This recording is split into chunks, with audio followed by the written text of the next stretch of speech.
have happened, and it's wonderful that so many could get and I have apologies from others though, and I want to first of all enormous thanks to Jane and Richard Bartrow. Especially Jane. And the messages that I've been asked to give from absentees. Jim Wilkinson is alive. I'm afraid I went down the list and thought he might be dead. But they live in Stoke and they were going to come, but Hilma's driving isn't very, secure, so they send their best wishes. So do the Summerfields. On a much sadder note, Margaret's just been diagnosed with a brain tumour. She's coming home from hospital, and she wants people to know. And so I think they would welcome cards and good wishes and so on, but it's not a good prognosis, as you can imagine.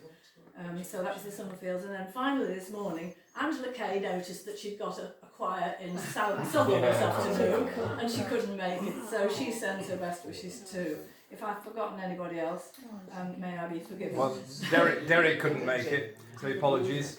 Pardon? Derek Blackman and Paul Tippett. Yes, Paul Tippett in France. Yes. Sue Not Centre. Sue Not Centre, right. Anybody else?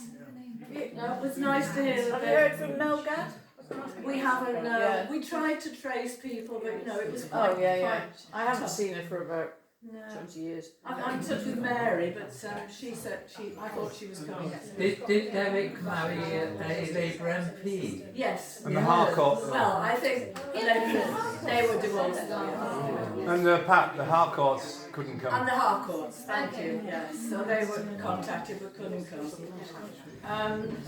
The memorabilia is on the table behind you, and David's brought, I'm going to introduce David to you because he's brought a file of information about 1973 to 5, so how from school. So that could be very interesting. My detention might be in there. I've got one more thank you.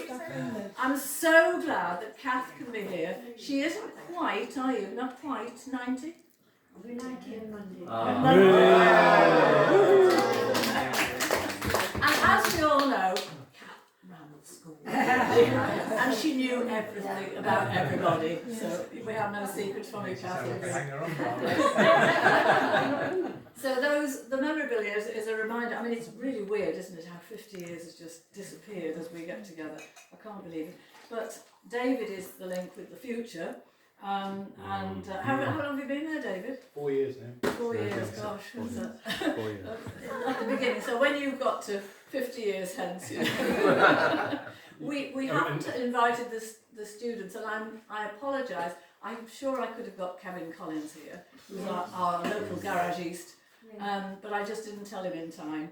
They may be having a student reunion. They did after 25 years, and they're still meeting, which is really an important indicator of how very dear it was to them and to us, especially those who were there on day one in mud huts, no chairs in my classroom with my tutor group at all, and we managed somehow. Mark Welbury is very keen on having that sort of thing across. Yes. But to put the year in context, I thought I'd just recount how I came to be working there. Because I was a feminist, I was a signed up feminist. I went to a group in Nottingham every week, and when the female head was appointed, that was the first one in Nottinghamshire, and I wrote to congratulate her, saying how interested I'd be in a job there.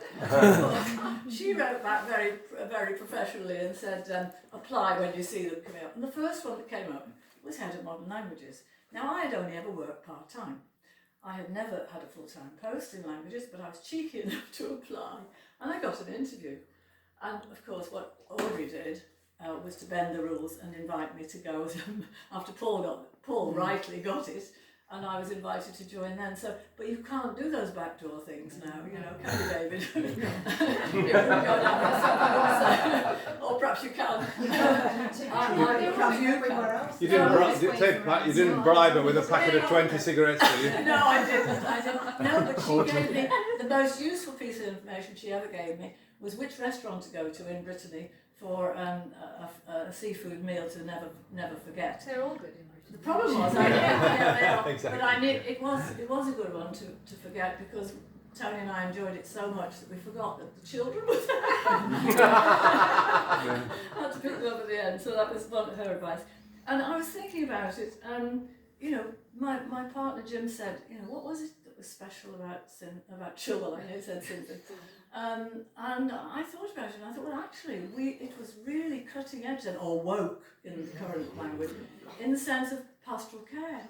It really wasn't known to be of importance, and she and Telson and Jim were very committed to the pastoral element. I mean, you'll bear that out as well, won't you, John?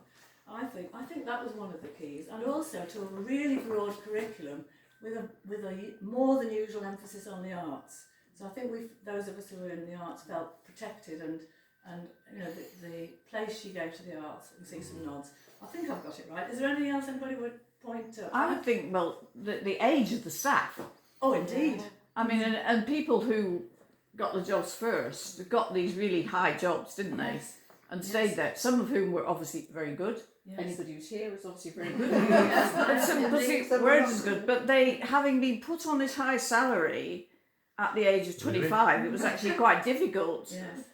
for them. Can you tell me where those high salaries are? They didn't tell you that. No, they didn't tell me. Well, yes, we had a back pay. I was head of and the TDT. back pay for several months gave me £100, with which I bought a Bernina sewing machine, I remember.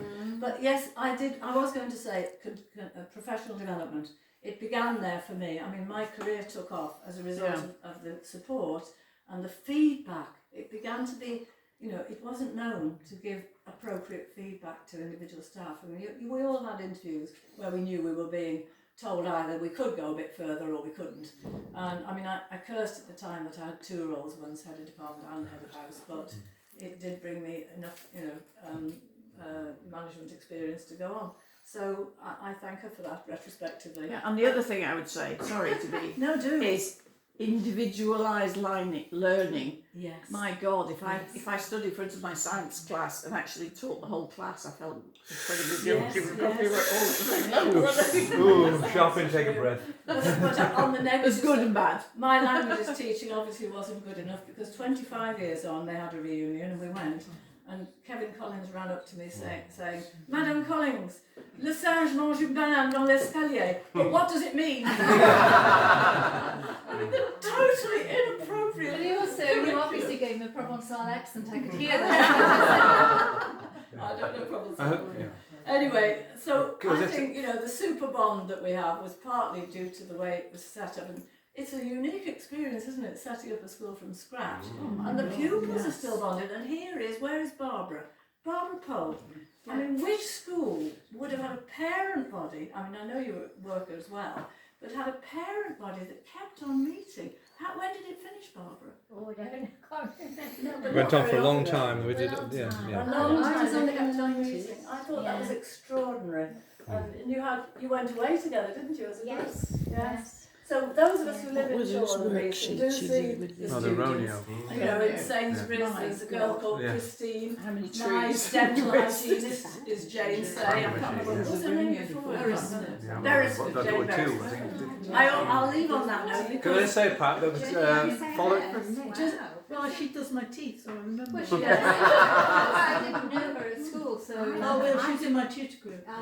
She's- I knew her at school. 61, something like that now. and I love her saying to me, "You're doing very well." I'm dreading her retiring, actually. Yes, we are. Jane, What's going to happen? Well, I'd just also like to say a big thank you to all members of London House. Ah.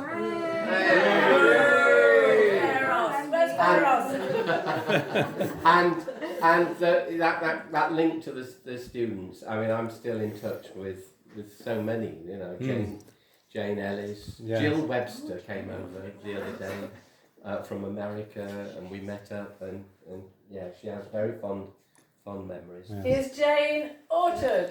can Well done, Jane. And David, you'd like a brief word, I'm sure.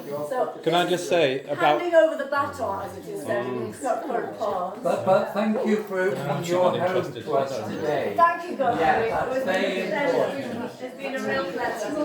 Thank you for all your gifts and flowers and food. Anybody need a top-up to do anything? Yes. Bottles. Are ready? We need a Oh, toast. Godfrey might need Toast to the past, I think. Well, thank you very much, and thank you to Pat for inviting me. And I worked with Pat back in '92 to '95, really at the start of my career, and we've sort of stayed in contact with them one way or another ever since. And actually, I used to live in Beeston, used to live just around the corner. My children went to Roundhill. My partner worked at both Oldham and White and Chilwell years ago. And then we moved down to Leicestershire.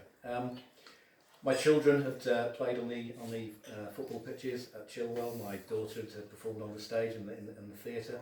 And then when I got the headship, it almost felt like coming home. Because I'd spent a long time away in Leicestershire working in the different schools. And one thing I do want to say is actually a lot of that history, a lot of of how the school started is still within the lifeblood of the school. We are defiant, I think is a good word in terms of what we are as a school. I was introduced by the local authority when I first arrived. This is David. He's the head of the last remaining maintained school in Nottinghamshire, and we will all have our different views on the opinions about what goes on in politics and what goes on in educational politics. But certainly it is a very different world of education now in terms of how things are set up and structured than perhaps it was 50 years ago, and not necessarily better. We are very proud of the role that we play in terms of supporting the community. I think the dreadful times that we had all the way through COVID was an opportunity for the school, I think, in many ways to rediscover that sense of community, that sense of loyalty to those that we serve. And as a result, I think it has really benefited our view within the community, that I think there's a lot of trust from the community that's been placed back in the school. It had a little bit of a rocky time, I think, going through the sort of 2000s and 2010s and onwards. But I do feel we're in a very positive place now. We're a school now that's oversubscribed. We are a school now that we've just invested, and if any of you are on Facebook or have caught any of the videos, you may well have seen the investment that we've put in Lakeview over the summer, completely sort of redecorated and recarpeted and made that a place that our sixth form students can grow. And you're going for a new school, I understand. And also, yes, indeed. You will also be aware that actually, with it being the 50th year, it's actually 51 years since the school was built. Class construction, as you'll all be aware. We're now, it's got listed status, Lakeview Building. Listed status, which is perhaps a little bit of a thorn in my side when the age limit for class construction is 30 years.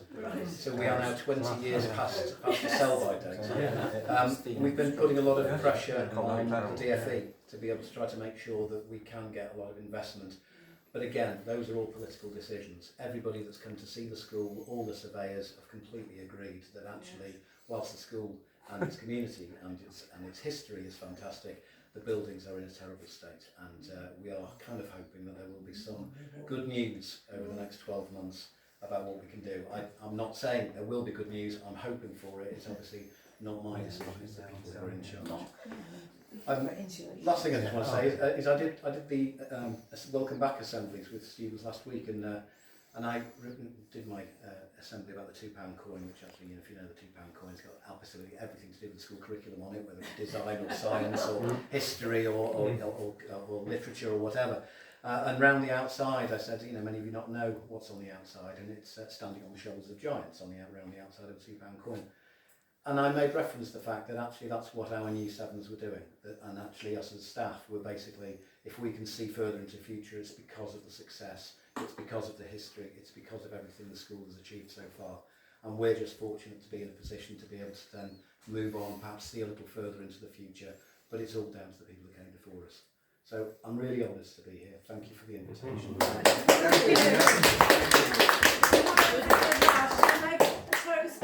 Chilwell.